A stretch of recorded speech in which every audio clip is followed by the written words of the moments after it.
اعوذ باللہ من الشیطان الرجیم بسم اللہ الرحمن الرحیم الحمد للہ رب العالمین والصلاة والسلام علی سید المرسلین وعلی آلہ وازواجہ واصحابہ اجمعین اما بعد فقد قال اللہ تعالی فی کتاب الحکیم وَإِن تَعُدُّوا نِعْمَةَ اللَّهِ لَا تُحْصُوهَا إِنَّ اللَّهَ لَغَفُورٌ رَحِيمٌ رب اشرح لي صدري ويسر لي امري واحلل عقدة من لساني يفقهوا قولي صدق اللہ العظیم۔ حضرات علماء کرام، طلباء عزیز اور معزز حاضرین، یقیناً یہ میرے لیے ایک بابرکت لمحات ہیں اور باسعادت وقت ہے کہ مجھے آپ حضرات کی زیارت کا موقع اللہ تعالیٰ نے نصیب فرمایا اور جامعہ اسلامیہ شمس العلوم میں حاضری کا شرف حاصل ہوا، اور اس بے حد مبارک تقریب میں شرکت ہم سب کے لیے موجب برکت اور باعث سعادت ہے کہ جب کہ ہمارے چند عزیز بچے حافظ قرآن ہوئے اور ان کے سروں پر دستار فضیلت سجائی گئی، اللہ تعالیٰ ان کو حافظ جید عالم باعمل بنائے، اور جس طرح سے یہ آج صرف الفاظ کے حافظ بنے ہیں، اللہ تعالیٰ ان کو معانی اور علوم قرآن کا بھی عالم اور ان کو سمجھ عطا فرمائیں۔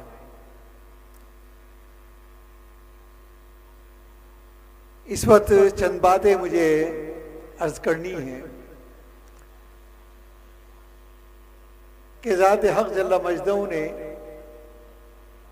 انسان کو بے شمار نعمتوں سے سرفراز فرمایا ہے۔ قرآن نے بہت چیلنج کے انداز میں وَإِن تَعُدُّوا نِعْمَةَ اللَّهِ لَا تُحْصُوهَا کہ اگر تم شمار کرنا چاہو تو ممکن نہیں ہے کہ اس کو شمار کر لو۔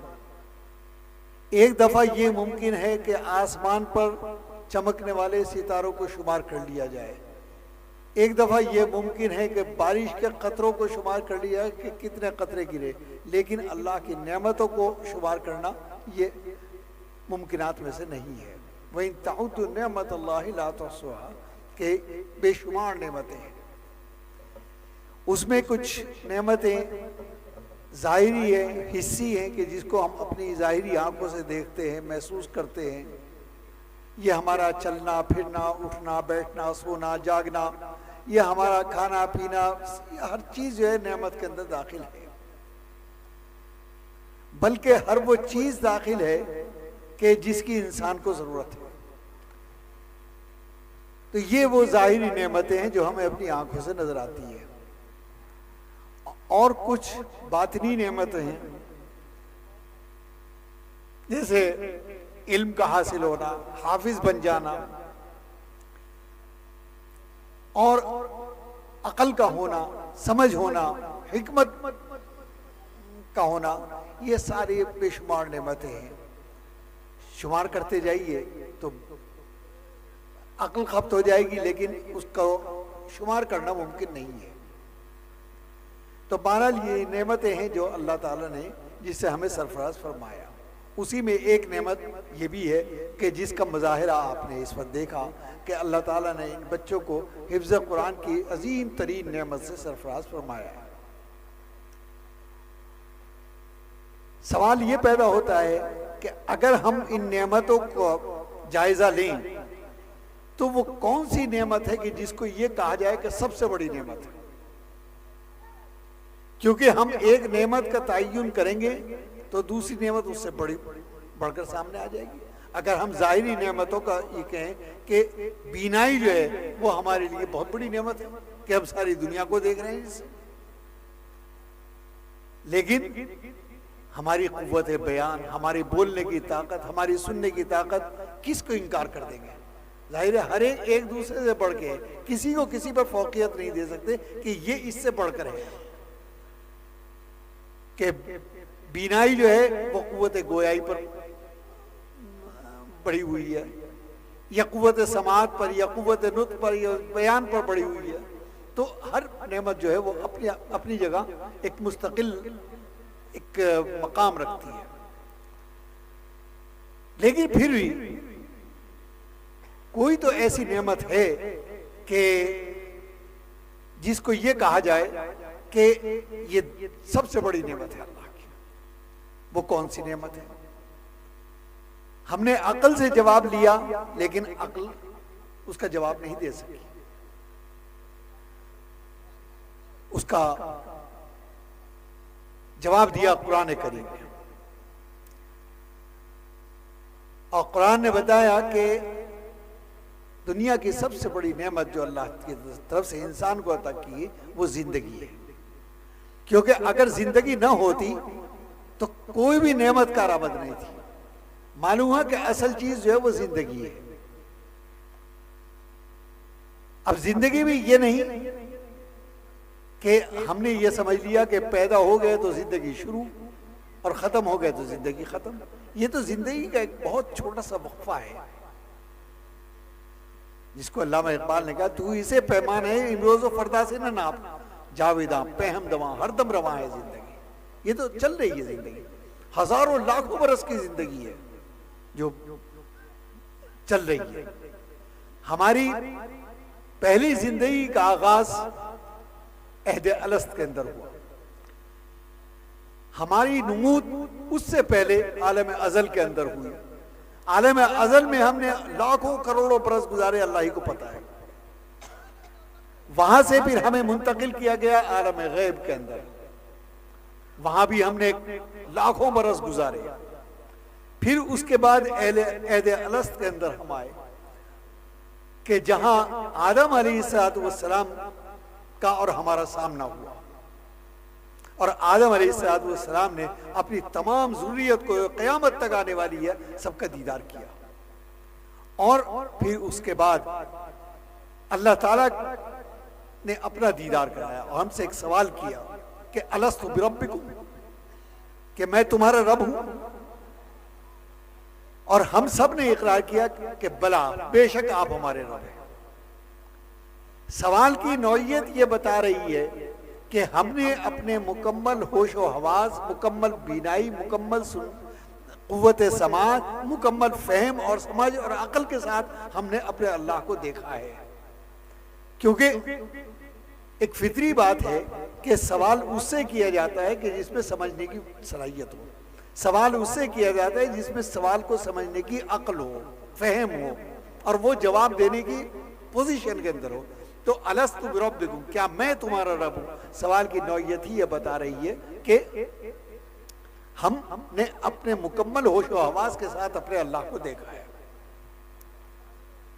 وہاں سے ہم نے اقرار کیا اور اس کے بعد ہمیں عالم ارواح کے اندر منتقل کر دیا گیا کہ اب اللہ کی حکم اور مشیت سے اپنے اپنے وقت پر آتے رہیں گے. ایک سلسلہ قیامت تک جاری رہے گا. ہم سلب در سلب منتقل ہو رہے ہیں، تو ایک یہاں سے دوسرے جہان میں، دوسرے سے تیسرے میں ہم منتقل ہو رہے ہیں. کیونکہ امام غزالی نے لکھا کہ انسان ازلی تو نہیں ہے، ہمیشہ سے تو نہیں ہے، لیکن ابد یہ کہ جب ایک دفعہ پیدا ہوگی تو اب یہ ختم نہیں ہوگا، منتقل ہوتا رہے گا. اسی سلسلے انتقال میں اب ہم عالم دنیا کے اندر آ گئے. اب یہاں 50 سال، 60 سال، 80 سال، 100 سال، جیسی جیسی عمر لکھی تو ہم یہاں گزاریں گے. اس کے بعد یہاں سے منتقل ہو جائیں گے تو عالم آخرت میں چلے جائیں گے، عالم برزخ میں چلے جائیں گے. عالم برزخ میں کتنا وقت گزارتے ہیں؟ پھر عالم حشر ہے، پھر عالم جزا ہے، پھر عالم حشر ہے. ابھی عشق کے امتحان اور بھی ہے، ستاروں سے آگے جہاں اور بھی ہے، ابھی تو بہت سلسلہ باقی ہے. تو زندگی صرف یہی نہیں ہے کہ ہم پیدا ہوئے تو زندگی شروع اور مر گئے تو زندگی ختم، بلکہ یہ زندگی کا ایک بہت مختصر ترین وقفہ ہے. آپ اس سے اندازہ لگائیں کہ ادھر بھی کروڑوں برس ہیں، ادھر بھی کروڑوں برس ہیں، اور بیچ میں یہ 50-60 برس ہے. کیا معنی رکھتے ہیں؟ یہ ایسا ہی ہے کہ جیسے ایک بلبلا پانی کے اوپر چمکا اور ختم ہو گیا. تو یہ ہماری، لیکن اس وقفے زندگی کی اہمیت یہ ہے کہ اسی پر ساری ہمارے جزا اور سزا کا دار و مدار ہے، کہ جو ہم نے اس وقت کریں گے اسی پر جزا اور سزا مرتب ہوگی. اللہ کے یہاں جو کچھ حساب کتاب ہوگا وہ اسی پر ہوگا. تو معلوم ہوا کہ زندگی جو ہے وہ سب سے بڑی نعمت ہے، کیونکہ اگر زندگی نہ ہوتی تو کوئی بھی نعمت کارآمد نہیں ہوتی. تو اصل چیز یہ کہ اور پھر اللہ تعالیٰ نے انبیاء کا سلسلہ شروع کیا. آدم علیہ السلام سے لے کر نبی کریم علیہ السلام تک 1,24,000 انبیاء کم و بیش وہ تشریف لائے، کیونکہ وہ اس وعدے کو یاد دلانے کے لیے آئے تھے جو ہم اللہ سے کر کے آئے ہیں. کیونکہ اللہ نے ہم سے یہ وعدہ بھی لیا تھا کہ بھول تو نہیں جاؤ گے، لیکن اس کی یاد دہانی کے لیے یہ انبیاء کا سلسلہ جاری ہے. ظاہر ہے کہ نبی کو اس کی نبوت کو عقل کی بنیاد پر تسلیم کرانے کے لیے اللہ تعالیٰ نے معجزات دی ہے، تاکہ وہ دلیل بن سکے کہ دلیل نبوت ہے. مختلف انبیاء کو مختلف قسم کے معجزات دیے گئے. موسیٰ علیہ السلام کو ید بیضا دیا گیا، ابراہیم علیہ السلام کے لیے آگ کو ٹھنڈا کر دیا گیا، عیسیٰ علیہ السلام کو معجزات دیے گئے.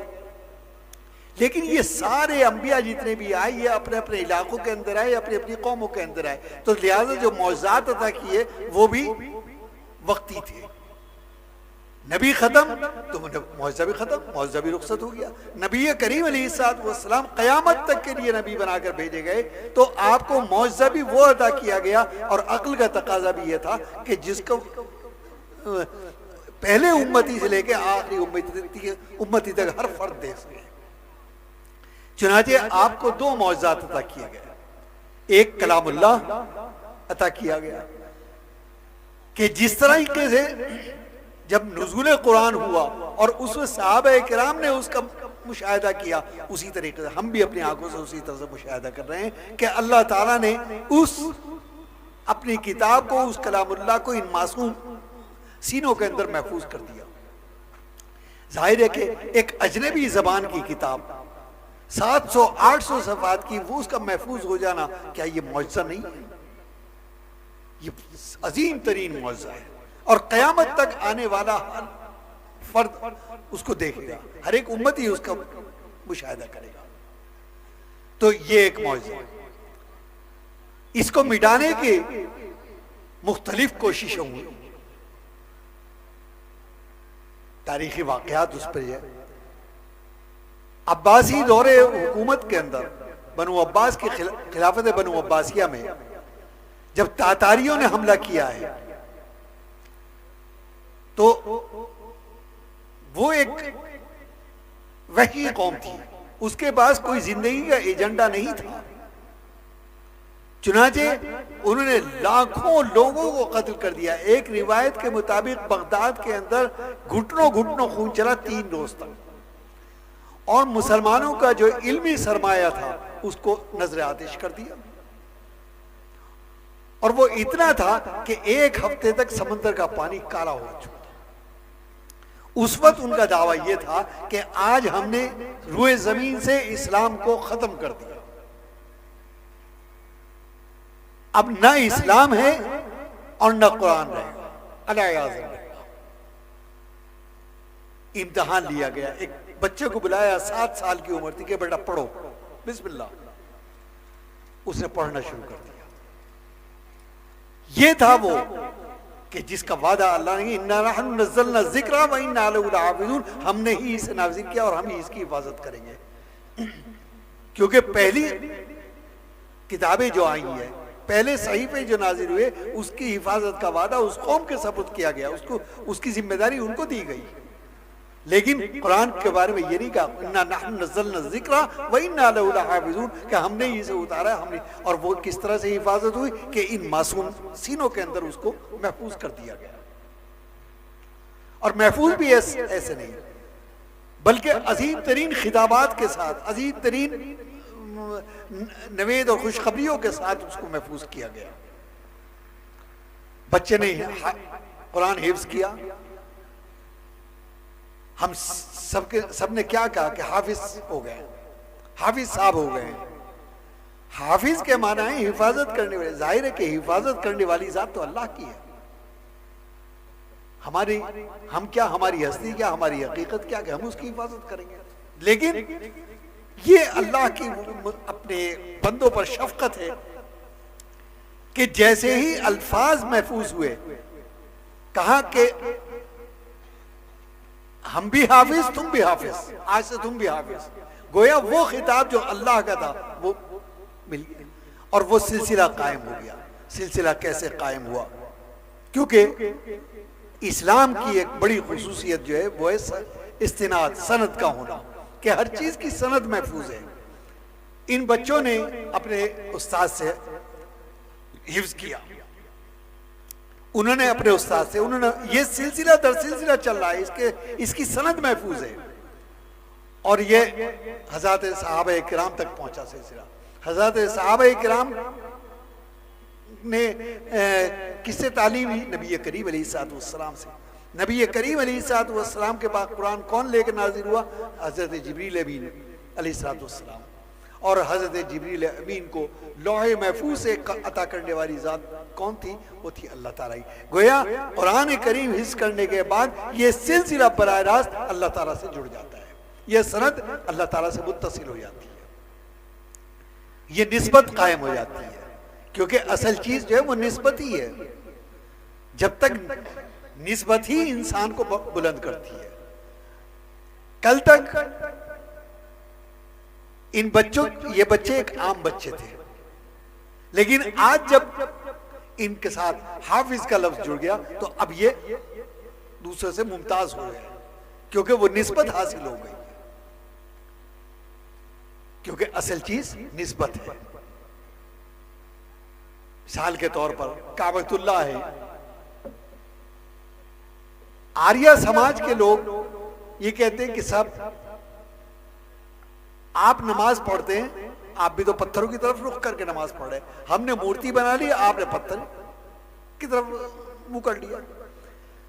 تو بانی دارالعلوم دیوبند حجت الاسلام حضرت قاسم نانوتوی نے ان کو جواب دیا کہ ہم پتھروں کو سجدہ نہیں کر رہے، وہ تو صرف ایک جہت متعین ہوئی، ظاہر ہے کوئی نہ کوئی جہت تھی، جب اس پر جب تجلیات ربانی کا نزول ہوا تو سجدہ اس کو کر رہے ہیں۔ یہ ایسا ہی ہے کہ جو شیطان کو مغالطہ ہوا تھا، کہ جب اللہ تعالیٰ نے حکم دیا کہ آدم کو سجدہ کرو تو شیطان کا خیال کی دلیل یہ تھی کہ خلقتنی من نار وخلقتہ من طین، کہ میں آگ سے پیدا ہوا، میں افضل ہوں، اور یہ مٹی سے پیدا ہوا، یہ مجھ سے مفضول ہے، یہ میں اسے کیسے سجدہ کروں، میں افضل ہوں اس سے۔ حالانکہ وہ اس حقیقت کو بھول گیا تھا کہ اللہ تعالیٰ نے جس میں آدم کو سجدہ کرنے کا حکم نہیں دیا تھا، بلکہ اللہ تعالیٰ نے حکم دیا، یا اس وقت جب کہ خلق ونفخت فیہ من روحی، کہ میں نے اس کے اندر اپنی روح کو پھونک دیا ہے، تو گویا سجدہ جو کیا گیا وہ اللہ کے حکم کو کیا گیا، جس میں آدم کو نہیں کیا۔ تو یہی صورتحال یہاں کعبۃ اللہ کی ہے کہ ہم کعبۃ اللہ کی طرف رخ کر کے نماز پڑھتے ہیں، حرمین میں حرم میں جا کے ہم کعبۃ اللہ کے سامنے سجدہ، تو ہم ان پتھروں کو سجدہ نہیں کر رہے بلکہ ان تجلیات ربانی کو سجدہ کر رہے ہیں کہ جس کا نزول مسلسل ہو رہا ہے۔ جیسے کعبۃ اللہ کا غلاف ہے، حالانکہ وہ ہمارے اپنے ہاتھ کا بنایا ہوا ہے، لیکن جب تک وہ کارخانے کے اندر تیار ہو رہا ہے اس کے اندر تقدس کی کوئی شان نہیں ہے، نہ ہم اس کو چومتے ہیں نہ اس کو آنکھوں سے لگاتے، لیکن جیسے ہی اس کی نسبت قائم ہوئی بیت اللہ سے، اب وہ بھی ہمارے لیے مقدس ہو گیا۔ تو جس طرح سے وہ پتھر کیونکہ نسبت قائم ہو گئی تجلیات ربانی، اس لیے وہ ہمارے لیے محترم ہو گئے۔ اسی طرح سے غلاف کعبہ ہے کہ جب ان پتھروں سے مس ہو گیا وہ، تو اب اس کے اندر وہ نسبت قائم ہو گئی تجلیات ربانی کی۔ اب ہم جب حج کے لیے جاتے ہیں یا عمرے کے لیے جاتے ہیں تو اس پر ہاتھ بھی پھیرتے ہیں۔ ہم کوشش یہ کرتے ہیں کہ قریب سے قریب تر جا کر اپنی آنکھوں کو مس کریں، اپنے ہاتھوں کو مس کریں اس سے، تو نسبت قائم ہوئی۔ حرم کی نسبت یہ ہے کہ عام مسجد کے اندر اگر ایک نماز کا ثواب ایک نماز کا مل رہا ہے تو وہاں ایک نماز کا ثواب 1,00,000 کا مل رہا ہے۔ وہ بھی نسبت کی بات ہے، کیونکہ اس میں بیت اللہ کا وجود ہے، بیت اللہ قائم ہے، اس لیے وہ پوری مسجد محترم ہو گئی۔ وہ شہر مکہ مکرمہ کہ جس کے اندر بیت اللہ قائم ہے وہ بھی محترم ہو گیا۔ تو جیسے جیسے نسبت قائم ہوتی گئی وہ چیز محترم ہوتی چلی گئی۔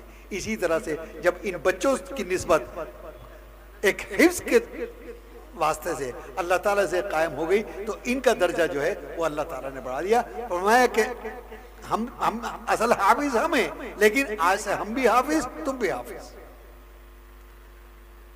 تو یہ ہے وہ نسبت۔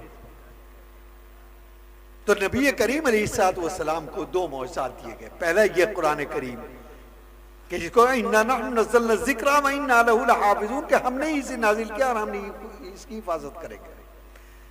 دوسرا معجزہ دیا گیا جسے کہتے ہیں جوامع الکلم، یعنی وہ مختصر ترین جملے کہ جس کو نبی کریم علیہ السلام کی زبان نبوت سے ادا کرایا گیا اللہ کی طرف سے، لیکن اس میں الفاظ بہت مختصر اور معنی اور اس کے مفاہیم اور اس کے اندر جو یعنی علوم ہیں وہ اتنے ہیں کہ کتابوں کی کتابیں لکھ دی گئی، ہزار کتابیں لکھی گئی، لیکن آج بھی وہ حالانکہ ہے وہ ایک جملہ ہی۔ جیسا کہ حدیث شریف میں آتا ہے کہ نبی کریم علیہ السلام کی خدمت میں ایک بدو، ایک اعرابی حاضر ہوئے اور آپ سے آ کے کہا کہ اعذنی یا رسول اللہ، کہ یا رسول اللہ صلی اللہ علیہ وسلم واعظ فرمائیے، لیکن واعظ مختصر کیجیے گا، اس لیے کہ آپ نے اگر واعظ لمبا چوڑا کیا تو نہ میں اس کو سمجھ سکوں گا، اور جب سمجھ نہیں سکوں گا تو میں اس پہ عمل کیا کروں گا، اور جب عمل ہی نہیں ہوگا تو میرے یہ اتنا لمبا سفر کر کے میں آیا ہوں اس کا حاصل کیا ہوگا۔ کیونکہ واعظ ہو، تقریر ہو، خطاب ہو، عام طور پر یہ سمجھا جاتا ہے کہ لمبا چوڑا ہوگا تو وہ واعظ ہے۔ اصل چیز یہ ہے کہ واعظ وہ کہلاتا ہے کہ جس پر عمل کرنا آسان ہو۔ آپ یہ سوچیں کہ یہاں سے کیا لے کر گئے، کیا سمجھ کے گئے، آپ کے لیے عمل کرنا کتنا آسان ہے اور کتنا مشکل ہے۔ ظاہر ہے کہ یہ جرات وہی کر سکتا تھا کہ جو مقام نبوت سے واقف نہ ہو، یا وہ کر سکتا ہے کہ جو مقام نبوت سے واقف نہ ہو، یا وہ کر سکتا ہے جو مقام ناز پہ ہو، جیسے کہ حضرت عمر ابن الخطاب کہ وہ مقام ناز پہ تھے کہ جب عبداللہ ابن وہی جو رئیس المنافقین ہے اس کا انتقال ہوا تو اس نے اپنے بیٹے کو جو جلیل القدر صحابی ہیں حضرت عبداللہ ان کو کہا کہ تم نبی کریم علیہ السلام کے پاس جاؤ اور ان سے کہو کہ میرا آخری وقت ہے، پہلی درخواست تو یہ کہ آپ مجھے معاف کر دیں، دوسری درخواست یہ ہے کہ آپ اپنی چادر عنایت فرما دیں تاکہ میں اس میں لپٹ کر دفن ہوں، کل یوم آخرت میں جب میں اٹھوں گا تو اسی چادر کا حوالہ دے کر میں اللہ سے اپنے بخشش کی درخواست کروں گا۔ آپ تو رحمت للعالمین بنا کر بھیجے گئے تھے، آپ کا دل پسند گیا، آپ کھڑے ہوئے۔ تیسری درخواست یہ کہ میری نماز جنازہ جو ہے وہ آپ پڑھائیے، یہ 3 درخواست لے گا۔ تو آپ کھڑے ہوئے کہ تو حضرت عمر فاروق رضی اللہ عنہ بیٹھے ہوئے تھے، آپ نے ان کا چادر پکڑ لی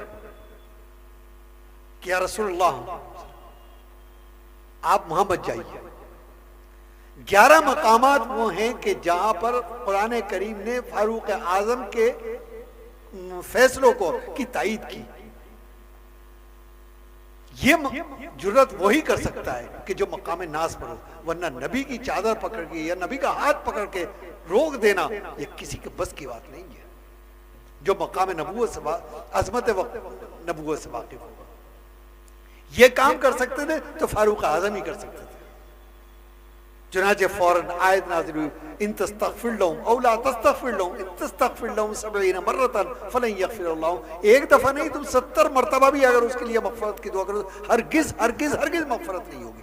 اتنا سخت لب و لہجہ قرآن کریم نے پورے قرآن میں کہیں استعمال نہیں کیا جتنا وہاں کیا گیا. تو میں عرض یہ کر رہا تھا کہ یا وہ جرت کر سکتا ہے کہ جو مقام ناز پر ہو، یا وہ جرت کر سکتا ہے جو نبوت کی عظمت ہو، یہ عظمت کو نہ جانتا ہو. جیسے یہ بدو آیا، یہ گاؤں اسی سے پتہ ہی نہیں تھا کہ اور صحابہ کرام انتظار کیا کرتے تھے کہ کوئی گاؤں کا آدمی آ جائے اور وہ کوئی سوال کرے، اور وہ سوال کرے گا تو نبی کریم علیہ الصلوۃ والسلام جواب عطا فرمائیں گے تو اس سے ہمیں بھی فائدہ ہوگا. کیونکہ وہ جانتے تھے کہ قرآن کی آیت ہے یا ایھا الذین آمنوا لا ترفعوا اصواتکم، کہ اپنی آواز کو نبی کی آواز پہ بلند مت کرو. ڈر تھا کہ ایمان ہی خبط نہ ہو جائے کہیں. چنانچہ آنے کے بعد اس نے بے تکلف کہا کہ عزنی یا رسول اللہ، کہ یا رسول اللہ خطاب تقریر کیجئے، خطاب کہیے لیکن مختصر، تاکہ میں اس کو سن سکوں اور اس پر عمل کر سکوں. آپ نے فرمایا کہ بیٹھ جاؤ، اور آپ نے خطاب شروع کیا. وہ خطاب 1 منٹ تو کیا چند سیکنڈ بھی نہیں لگے، اور خطاب ہوا بھی اور ختم بھی ہو گیا. آپ نے فرمایا کہ صلو صلاۃ المودع، 3 الفاظ فرمائے کہ صلو صلاۃ المودع، جس کا حاصل یہ کہ جب نماز پڑھو تو نماز پڑھنے سے پہلے 1 منٹ کے لیے ذہن کو اس طرف منتقل کر لو، اس طرف سوچو کہ ہو سکتا ہے کہ یہ میری زندگی کی آخری نماز ہو. ہم نے عشاء پڑھی، کیا معلوم ہے کہ فجر ملے گی کہ نہیں ملے گی، کسی کو نہیں پتا. اب ظاہر ہے کہ جب یہ تصور انسان کے ذہن کے اندر آئے گا تو اس کا نتیجہ کیا ہوگا؟ نتیجہ یہ ہوگا کہ نماز کے اندر خشوع اور خضوع کی کیفیت پیدا ہو جائے گی. اور نماز کا اصل منشا، اصل مطلوب، اصل مقصد جو ہے اور جو اللہ کا تقاضا ہے وہ یہی ہے کہ نماز کے اندر خشوع اور خضوع پیدا ہو. تو آپ نے 3 الفاظ کے اندر اس کو سمجھ لیا کہ صلو صلاۃ المودع. اب ظاہر ہے کہ الفاظ تو ہیں بہت مختصر، لیکن اس کے اندر نماز کا فلسفہ بھی آ گیا، نماز کی کیفیات بھی آ گئی، نماز کے مقاصد بھی آ گئے، نماز کی تذکیر بھی آ گئی، نماز کی اہمیت بھی ہر چیز ہو گئی. اس پر ہزاروں کتابیں لکھی جا چکی. تو یہ اسے کہتے ہیں جوامع الکلم، کہ نبی کریم علیہ الصلوۃ والسلام کو 2 معجزات عطا کیے گئے جو قیامت تک باقی رہنے والے، ایک کلام اللہ اور ایک جوامع الکلم، جس کا ہم مظاہرہ دیکھ رہے ہیں. تو کلام اللہ کا جو معجزہ ہے وہ ہم یہ دیکھتے ہیں کہ ان بچوں کے سینوں میں اللہ نے اس کو محفوظ کر دیا. ہماری کیا جرت، ہماری کیا حیثیت کہ ہم قرآن کو ان کے سینوں میں منتقل کر دیں. یہ سوائے اس کے کسی اللہ کی توفیق ہے. تو یہ اساتذہ کے لیے بھی مقام عظمت ہے اور طلبہ کے لیے بھی مقام عظمت ہے، کہ اور اس درسگاہ کے لیے بھی مقام عظمت ہے، اور اس کے جو شاہد بنے، اس تقریب کے گواہ بنے اور آپ حضرات حاضر ہوئے، آپ کے لیے بھی مقام عظمت ہے کہ آپ اس آج کے دن کے شاہد ہیں کہ ہم اس کی شہادت دیتے ہیں کہ ان بچوں کے سروں پر دستار فضیلت رکھی گئی. تو معلوم ہوا کہ فضیلت ہی فضیلت ہے. تو اصل یہ ہے کہ یہ معجزہ قیامت تک کے لیے وہ نبی کریم علیہ الصلوۃ والسلام کو عطا کیا گیا، اس لیے کہ نبی کریم علیہ الصلوۃ والسلام قیامت تک کے لیے نبی بنا کر، لا نبی بعدی، آپ کے بعد کوئی نبی نہ آیا نہ آئے گا. تو بہرحال یہ ایک بہت مبارک تقریب کہ جس میں ہمیں اور آپ کو شرکت کا موقع ملا.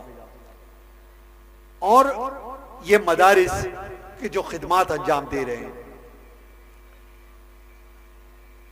اس کا اندازہ ایک چھوٹے سے واقعے سے لگا لیجئے. ہر دور کے اندر یہ رہا کہ علماء سے محبت کرنے والے، علماء سے تعلق رکھنے والے، ان سے نسبت اور عقیدت کی نسبت رکھنے والے، تعلق رکھنے والے ہزاروں نہیں لاکھوں کروڑوں لوگ ہوئے. لیکن اس میں چند ایسے بھی ہوتے ہیں کہ جو علماء پر تنقید بھی کرتے ہیں. ایسے ہی ایک صاحب تھے، ان کا نام تھا جسٹس شہاب الدین. یہ آزادی سے پہلے کا واقعہ ہے. یہ لاہور ہائی کورٹ کے جسٹس ہوا کرتے تھے اور وہ ایک عام جیسے ماڈرن لوگ ہیں اور وہ علماء کے شدید خلاف تھے،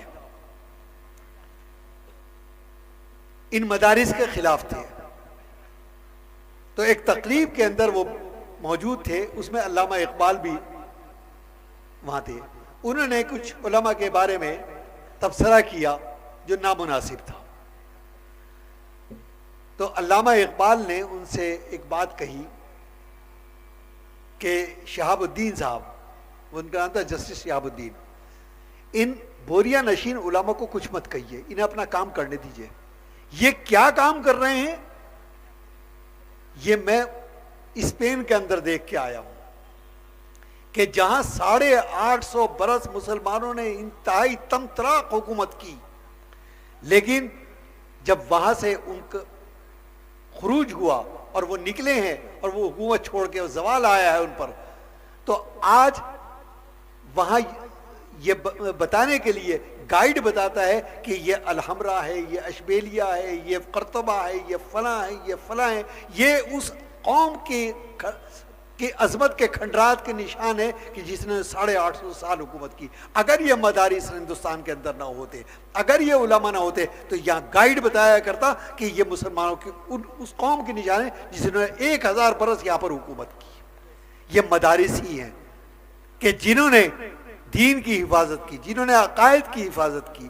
بانی دارالعلوم دیوبند حجت الاسلام قاسم نانوتوی نور اللہ مرقدہ، انہیں اپنی ذہن ایمانی فراست سے یہ سمجھ لیا تھا کہ آج اقتدار گیا ہے، اقتدار گیا تو آ بھی سکتا ہے، لیکن اگر دین ہاتھ سے چلا گیا تو پھر کبھی نہیں آئے گا. لہذا انہوں نے دارالعلوم دیوبند کی بنیاد ڈالی اور یہ تحریک مدارس شروع کی کہ ہندوستان میں نہیں بلکہ بر صغیر کے اندر جہاں جہاں وہاں مدارس قائم کیے جائیں. یہ ایک تحریک تھی. آج پوری دنیا کے اندر جہاں جہاں بھی مدارس مسلک صحیح کے مطابق کام کر رہے ہیں، وہ واسطہ یا وہ بلا واسطہ جو ہے وہ دارالعلوم دیوبند سے مربوط ہے. دارالعلوم دیوبند نام ان پتھروں کی عمارت کا نہیں ہے کہ آپ دارالعلوم دیوبند کو دیکھنا ہو تو آپ کو دیوبند کا سفر کرنا. یہ سارے دارالعلوم دیوبند ہیں. آپ ان کو دیکھیے تو آپ دارالعلوم دیوبند کی زیارت کر رہے ہیں. تو انہی کا نام اصل دارالعلوم. وہ تو سمجھیے کہ عالم ظاہر کے اندر اس کے تشبہات ہیں، ضروریات ہیں، لیکن اصل دارالعلوم دیوبند. تو یہ مدارس کیا خدمت انجام دے رہے ہیں اس کا اندازہ اسے. اب یہ بھی دیکھا جائے کہ جس طریقے پر یہ خدمات، یہ خاموش خدمات انجام دے رہے ہیں، آج ہمارے سروں پر ٹوپیاں، آج ہمارے ٹانگوں کے اندر پاجامے اور اس چہروں پہ داڑیاں نظر آ رہی ہے، تو کس کی دین ہے، کس کی محنتوں کا پھل ہے؟ وہ ان حضرات علماء کرام کی محنتیں ہیں کہ یہی وہ بوریا نشین ہے. تو کیا ہمارا فرض کیا بنتا ہے؟ ہمارا فرض بنتا ہے کہ ان مدارس کی حفاظت کریں، ان علماء کی حفاظت کریں، ان کی ضروریات کو دیکھیں، کیونکہ یہ دین کی حفاظت کے لیے سر بکف ہے. اور یہی تحریک مدارس کی بنیاد ہے کہ جو بانی دارالعلوم نے، ورنہ جن حالات کے اندر دارالعلوم دیوبند قائم ہوا، تو حضرت مولانا محمد یعقوب صاحب نانوتوی جو دارالعلوم دیوبند کے سب سے پہلے صدر مدرس ہیں، ان کی کتاب ہے مکتوبات یعقوبی، اس میں انہوں نے لکھا ہے. اس سے اندازہ لگائیے کہ آپ کس قدر مجبور کن حالات کے اندر دارالعلوم دیوبند قائم ہوا ہے. انہوں نے لکھا ہے کہ ایسا لگتا ہے چاروں طرف کے احوال دیکھ کر یہ وہ وقت ہے کہ جب 35,000 سے زائد علماء کو پھانسی پر لٹکایا جا سکا، کالے پانی کی سزائیں دی گئیں، اور ایسا لگتا تھا کہ ہندوستان سے اسلام کا خاتمے کا وقت آ گیا. لیکن زمانہ کبھی ایک سا نہیں رہا کرتا، وقت آتا ہے گزر جاتا ہے. تو انہوں نے لکھا کہ ایسا معلوم ہوتا ہے کہ جو علماء موجود ہیں جب یہ اپنے وطن اصلی کو سدھار جائیں گے، جب ان کا انتقال ہو جائے گا اور یہ چلے جائیں گے، تو شاید کوئی یہ بتانے والا بھی نہ ہو کہ وضو میں فرائض کیا ہیں اور اس واجبات کیا ہیں. آپ اندازہ لگائیں کہ ان حالات کے اندر تحریک مدارس کا شروع ہونا کس قدر بڑی تحریک تھی. یاد رکھیے کہ کوئی بھی تحریک ہو، کوئی بھی کام ہو، کوئی بھی عمل ہو، وہ انفرادی ہو کہ اجتماعی ہو، سب سے پہلی اور بنیادی شرط جو ہے وہ اخلاص نیت ہے کہ آپ اپنے اللہ کے سامنے اس کا عہد کریں کہ میں جو کام کر رہا ہوں وہ اللہ کے لیے کر رہا ہوں. یہ قاسم نانوتوی کا اخلاص نیت تھا کہ آج 150 برس گزر گئے، یہ کارواں اسی طرح سے چل رہا ہے. صرف دیوبند میں نہیں، بر صغیر میں نہیں، بلکہ پوری دنیا کے اندر جاری اور ساری ہے. یہ ان کا اخلاص نیت تھا. کوئی کہہ سکتا تھا کہ 30 مئی 1866 کو ایک انار کے درخت کے نیچے ایک طالب علم، ایک استاذ بیٹھے ہوئے، یہ کل کو عالم اسلام کا مرکز بن جائے گا؟ کوئی نہیں کہہ سکتا تھا. یہ ان کا اخلاص تھا جو آج بھی اسی طرح سے قائم ہے. کوئی کہہ سکتا تھا کہ اب سے قریب 100 برس پہلے میوات کے ایک اجاڑ علاقے کے اندر، ایک اجاڑ سی مسجد کے اندر ایک شخص بیٹھا ہوا ہے اور 2 آدمی اس کے سامنے بیٹھے ہوئے اور دعوت و تبلیغ کے کام اس سے شروع کر رہے ہیں کہ یہ عالمی تحریک بن جائے گی. یہ حضرت مولانا الیاس صاحب رحمۃ اللہ علیہ کا اخلاص تھا جو آج بھی جاری ہے. تو یاد رکھیے کہ ہر وہ کام کسی چیز کی بنیاد اخلاص پر ہوگی، ہر وہ کام جس کی بنیاد للہیت پر ہوگی، ہر وہ کام جو اللہ کے لیے کیا جائے گا، جس میں اپنی ذاتی نفسانیت کو پردہ پردہ ڈال کر کام کیا جائے گا، اس کو اللہ تعالیٰ دوام عطا کرتے ہیں. تو یہ حضرات جو محنت کر رہے ہیں، آپ ان کی ظاہر پر مت جائیے، یہ باطن کے بہت بڑے درجے پر ہے.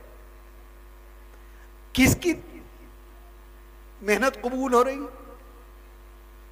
یہ صرف اللہ جانتا ہے. انسان کا کام صرف محنت کرنا ہے. للانسان الا ما سعى. وقت کم ہے. آخر میں ایک واقعہ بتا دیتا ہوں آپ کو کہ بعض اوقات یہ ہوتا ہے کہ کسی بستی کا ایک آدمی اور وہ ہزاروں لاکھوں کی بخشش کا سبب بن جاتا ہے، اس کا ایک عمل. کیونکہ اللہ کے یہاں کا معاملہ بڑا عجیب ہے. حضرت مولانا قاسم نانوتوی کے شیخ ہیں حاجی امداد اللہ مہاجر مکی، جو حضرت مولانا رشید احمد گنگوہی کے بھی شیخ ہیں، حضرت حکیم الامت مولانا اشرف علی تھانوی کے بھی شیخ ہیں. انہوں نے جہاں تک مدرسے کی تعلیم کی بات ہے، انہوں نے تعلیم تو حاصل کی تھی کافیہ تک. ایک صاحب نے سوال کیا کہ حضرت تھانوی علیہ رحمہ سے کہ حضرت ایک بات یہ سمجھ میں نہیں آتی کہ حضرت حاجی صاحب نے صرف کافیہ تک تعلیم حاصل کی، لیکن ان کے حلقے مریدین کے اندر حضرت نانوتوی اور حضرت رشید احمد گنگوہی، حافظ ضامن احمد شہید اور آپ اس درجے کے لوگ شامل ہیں. آخر وجہ کیا ہے؟ آپ تو جبال علم ہیں، آپ کے علم کہاں، اور حضرت حاجی صاحب کا علم بس کتابی. تو حضرت نے جواب دیا، کیونکہ وہ جواب دیتے تھے اس کو کے سائل کو سامنے رکھے جو اس کی سمجھ میں آ سکے. انہوں نے کہا کہ ایک بات بتاؤ کہ ایک شخص ہے کہ جس کو مٹھائیوں کے نام یاد ہیں، لیکن وہ بتاتا ہے کہ فلاں مٹھائی ہے، فلاں مٹھائی ہے، فلاں ہے، فلاں ہے، فلاں ہے، وہ ساری بتا دے گا سب نام، لیکن ہاتھ میں کچھ نہیں ہے اس کے. اور ایک شخص وہ ہے کہ جس کو مٹھائیوں کے نام تو یاد نہیں ہے، لیکن مٹھائی کا ڈبہ اسی کے ہاتھ میں ہے. تو یہ بتاؤ کہ لوگ کس کے پاس جائیں گے؟ اس کے پاس کسی سے صرف مٹھائیوں کے نام یاد ہیں، یا اس کے پاس کسی کے پاس جو مٹھائی کا ڈبہ لے رہا ہے؟ کہنے لگے جی اس کے پاس جائیں گے جس کے پاس مٹھائی کا ڈبہ، کہ ہمارے حاجی صاحب کے پاس مٹھائی کا ڈبہ ہے اور ہمیں صرف نام یاد ہے۔ تو یہ تو خیر ضمن۔ تو حضرت حاجی صاحب رحمۃ اللہ علیہ جو مکہ ہجرت کر گئے تھے،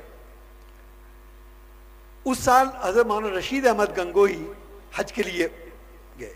حج کے اگلے روز حاجی صاحب نے بلایا کہ میاں رشید احمد یہاں آؤ، ہم سے ملو آ کے۔ پوچھا کب جا رہے ہو؟ کہا کہ حضرت کل یا پرسوں کو ارادہ ہے جانے کا۔ کہا کہ رات میں نے نبی کریم علیہ الصلوۃ والسلام کی زیارت کی خواب میں، اور بڑا عجیب معاملہ پیش آیا، اور معاملہ یہ پیش آیا کہ آپ نے فرمایا کہ اس سال 3 لاکھ لوگوں نے حج کیا ہے۔ اس زمانے کے اندر 3 لاکھ بہت بڑے ہوتے، آج تو 25 لاکھ حج کرتے ہیں، اس زمانے میں 3 لاکھ بہت بڑی تعداد تھی۔ فرمایا کہ 3 لاکھ لوگوں نے حج کیا ہے، اور ان 3 لاکھ میں صرف ایک آدمی کا حج قبول ہوا۔ 3 لاکھ میں ایک آدمی کا حج قبول ہوا، اور اس ایک آدمی کی وجہ سے اللہ نے اس 3 لاکھ کا حج قبول کر لیا ہے۔ تو حضرت حاجی صاحب کہتے ہیں کہ میں نے نبی کریم علیہ الصلوۃ والسلام سے عرض کیا کہ یا رسول اللہ، جب آپ نے اتنی نشاندہی کر دی تو یہ بھی بتا دیجیے کہ وہ خوش نصیب کون تھا؟ کہا کہ تمہارے علاقے کا تھا، ضلع مظفر، اور اس کا نام اور پتہ بھی بتا دیا آپ نے۔ تو مولانا رشید احمد سے فرمایا کہ جب میاں رشید جب تم جاؤ تو سب سے پہلے جا کے اس شخص سے ملو اور اس سے ہمارا سلام کہنا اور دعا کے لیے کہنا۔ مولانا رشید احمد صاحب جب یہاں پر آئے تو سیدھے اس گاؤں کے اندر پہنچے۔ وہ ایک چھوٹا سا گاؤں تھا، وہاں پہنچ گئے، اس کے یہاں جا کے اسے مصافحہ کیا، معانقہ کیا، اور پوچھا کہ کب آئے آپ حج کر کے، حج سے کب واپس آئے؟ کہا جی میں تو حج کو گیا ہی نہیں۔ اب مولانا رشید احمد گنگوئی ایک دم جیسے جھٹکا لگا ہو کہ بھئی کیا بات کر رہے ہو، کہ نہیں حضرت میں تو حج پہ گیا ہی نہیں کبھی، آج تک بھی نہیں گیا۔ اب ان کی حیرت بالائے حیرت تھی، بیٹھ گئے۔ تو کیا تم نے ارادہ کیا کبھی حج کو جانا؟ کہ حضرت ارادہ تو 5 سال سے کر رہا ہوں، اور 5 سال سے پیسے جمع کر رہا ہوں، اور اس سال الحمدللہ میرے پاس پیسے بھی ہو گئے تھے اس سال میں۔ لیکن عجیب واقعہ پیش آیا، جب میری قسمت میں ہی نہیں تھا تو جب واقعات بھی ایسے ہی پیش آ جاتے ہیں، میرے ساتھ عجیب واقعہ پیش آیا، اور وہ واقعہ یہ پیش آیا کہ میری بیوی پیٹ سے تھی، حمل سے تھی۔ وہ ایک دن رات کو اس کو ضد ہو گئی کہ مجھے بنا ہوا گوشت چاہیے۔ اب میں نے اس کو بہت سمجھایا کہ میں اس وقت رات کے 2 بج رہے، گاؤں کا معاملہ، کہاں سے تیرے لیے وہ لے کے آؤں؟ لیکن اس نے بھی ایسی ضد پکڑی کہ کچھ بھی ہو جائے کہیں سے لاؤ، لے کے آؤ۔ ساری کوششیں بیکار ہو گئیں۔ یہ اس کا دل رکھنے کے لیے یہ باہر نکلے۔ اب ظاہر ہے کہ رات کو 2 بجے گاؤں میں، کیا شہر میں نہیں کہیں ملے گا؟ یہ باہر نکلے تو ایک گھر چھوڑ کر دوسرے گھر کے اندر سے گوشت کے پکنے کی خوشبو آ رہی، بو آ رہی، اور جیسے گوشت بھن رہا ہو۔ انہوں نے جا کے دروازے پر دستک دی کہ تمہارے یہاں گوشت بن رہا ہے؟ کہ ہاں بن رہا ہے۔ کہا کہ بھئی مجھے یہ ایسا معاملہ، میری بیوی نے ضد پکڑی ہوئی ہے، مجھے تھوڑا سا گوشت چاہیے۔ کہا کہ میں آپ کو گوشت نہیں دے سکتا۔ انہوں نے بہت سمجھایا کہ مجھے زیادہ نہیں، آپ 2 بوٹی دے دیجیے، صرف اس کی ضد پوری ہو جائے گی۔ لیکن انہوں نے بھی ضد پکڑ لی کہ میں آپ کو کچھ، جب زیادہ ہی اصرار کیا تو رونے لگا، وہ پڑوسی جو تھا رونے لگا۔ اس نے کہا کہ میں منع کیوں کر رہا ہوں، میرے گھر میں 4 دن سے فاقہ ہے، اور آج صورتحال یہ ہو گئی کہ بس ایسا لگتا تھا کہ میرے بچے قریب مر گئے، کہ اگر آج ان کو کچھ کھانے کو نہ ملا تو شاید صبح پکڑنا ان کے لیے مشکل ہو جائے گا۔ تو چنانچہ میں ان کی زندگی بچانے کے لیے رات کے اندھیرے میں باہر نکلا اور ایک کتے کو مار کر میں اس کا گوشت لے کے آیا. یہ کہتے ہیں کہ میرے ایسا لگا جیسے کسی نے جھنجھوڑ کے رکھ دیا ہو, پاؤں تلے زمین نکل گئی. انہوں نے کہا کہ سارا گوشت پھینک دو, سارے برتن پھینک دو, اور دل کے اندر یہ خیال کہ لعنت ہے تیرے اوپر, تو حج پہ جا رہا اور جبکہ تجھے یہ پتہ نہیں کہ تیرے پڑوس کے اندر کیا گزر رہی ہے بچوں پر. وہاں گئے, جو کچھ گھر میں تھا وہ لے کے آئے, اور جتنا پیسہ انہوں نے حج کے لیے جمع کیا تھا وہ سارا لے جا کے اس کو دے دیا اور اس کے یہاں راشن وغیرہ ڈلوایا. وہ عمل اللہ کے یہاں اتنا مقبول ہوا کہ ان 3 لاکھ لوگوں میں حج اس کا قبول ہوا جس نے نیت کی تھی, اور اس کی وجہ سے 3 لاکھ لوگوں کا حج قبول ہو گیا. تو اصل چیز عمل ہے. عمل پہ یہ مت دیکھیے کہ عمل بڑا ہے کہ چھوٹا ہے, بڑا ہوگا تو بڑا ثواب ملے گا. اللہ کے یہاں تو وہ رحیم و کریم ہے, غفور الرحیم ہے. کون سا عمل مقبول ہو جائے, یہ عمل کیے جائیے اور سلا اللہ پر چھوڑ دیجئے, نتائج اللہ پر چھوڑ دیجئے. یہی حال ان مدارس کا ہے کہ آپ ان مدارس کی سرپرستی کیے جائیے, باقی اللہ پر چھوڑ دیجئے. یہ ضروری نہیں ہے کہ آپ یہ سوچیں کہ میرے پاس کم ہے یہ زیادہ ہے. کم یہ زیادہ تو وہ ہمارے نسبت ہوتا ہے, وہ اللہ کے یہاں کیفیت پر نظر ہوتی ہے, کمیت پر نظر نہیں ہوتی ہے, وہاں یہ دیکھا جاتا ہے. لہذا ان مدارس کی سرپرستی کرنا ہماری اخلاقی, شرعی, قانونی اور ہر طریقے کی ذمہ داری وہ بنتی ہے, کہ ہماری ذمہ داری بنتی ہے کہ ہم اس کا خیال رکھیں اور ان مدارس کی سرپرستی کریں اور ان کو باقی رکھنے کے لیے اپنی حد الامکان کوششوں کو صرف کر دیں. بہرحال بات لمبی بھی ہو گئی, وقت بھی کافی طویل ہو گیا, تو لیکن میرے بزرگوں کا, میرے بڑوں کا حکم تھا کہ تجھے کچھ کہنا ہے, تو ان کے الامر فوق الادب, اس کے تحت میں نے یہ چند باتیں عرض کر دی. اللہ تعالی ہمارے مل بیٹھنے کو قبول فرمائے اور اس مدرسے کو دن دنی اور رات چوگنی ترقیات سے سرفراز فرمائے اور آپ کے آنے کو قبول فرمائے. وآخر دعوانا ان الحمدللہ رب العالمین.